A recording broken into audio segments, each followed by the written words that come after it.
چې زېما مزدور زما ځواني خو مزدورو خوړه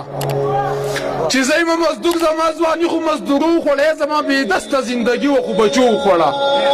پلار می مزدورو زه مزدور یم زما زوی هم مزدور داسې پیړۍ په پیړۍ شوی مونږ نه کم یو کس و چې مې د ژوند یو ضرورت پکې تر سره نه شو د غربت بوج چرته راکوز زمونږ د سره نه شو دې غریبۍ له اوس بچي خرڅ کړم ته ځان خرڅ کړم خپلو بچو له کم اندام په کم انسان خرڅ کړمه لا پرونۍ ستړې د منې وي چې بیا پاسمه لا پرونۍ ستړې د منې وي چې بیا پاسمه لا مې د خوب سترګه ترخه نه وي چې بیا پاسمه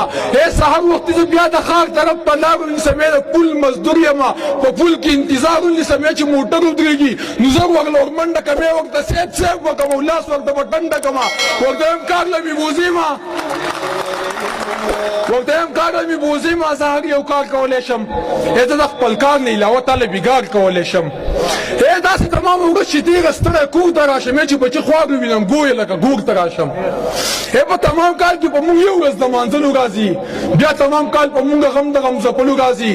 نساک صاحب مونږ مزدورکاره خوشحالي هم په تیږو کې تېرو مونږ مزدورکاره خو اختر هم په تیږو کې تېرو خو داسې مې یاد چې پخوا زه چې لا ماشوم وم په هېڅ نه پوهېدم نه مې د پوزې پاکول زده کړی نه مې پکتوک سم اغوستل زده کړي وو د پلاک له پاتې شوم ډېر وړوکی د پلاک له پاتې شوم ډېر وړوکی مور به مې هره ورځ وړو بنډو کې په تمام کلي کې جامې خرڅولي بچا به سپینې بچا سرې خرڅولي چې مزدوري به یې وکړه ښه به م خوړه چې نه به نو بیا سړه به م خوړه هر ماښام ستړي ماته به وه ډنګې په لاس غوټه یې شاته به وه ترې د پنسۍ په لار کې سپو خوړل یا شونډې به یې وچې یا سویلو خوړلې چې د ښه او بد په پوهېدو شومه زه د سکول د تلو او د راتلو شومه زه نو کتابونو له پیسې نه وې زما بستنه او جامې نه وې ما موږ ته چغې او سورې کړلې منډې به ما تر دروازې کړلې موږ به په منډه غیسا کړم او د سکول وړو ته به یې خوار کړم یو داسې وخت چې زه پاس شوم زه ور داخل په بلې کلاس شوم بیا کتابونو له پیسې نه وې هم قلمونو له پیسې نه وې نو مالت ته موږ مې قرض او دار له لاړه د کلي هر خان هر خوار له لاړه چا پیسې ورنه کې ستومانه راغله لکه ګلۍ چې د اسمانه راغله کوټې ته لاړه صحیح په پټه راوړو پټ د پلو لاندې غوټه یې وړی لږ ساعت پسې کتابونه لاس کې بسته یې راوړه کتابونه لاس کې ما ورته ویلې مورې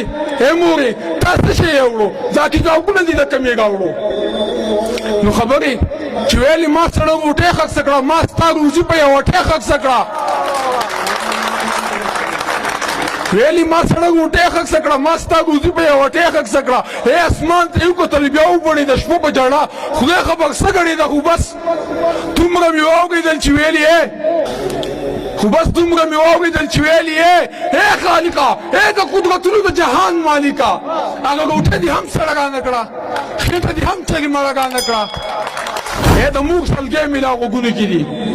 د موږ سلګۍ مې لا غوږونو کې دي د موږ خیرې مې لا غوږونو کې دي زما په سر هغه غوټۍ یاده ده راته د موږ هغه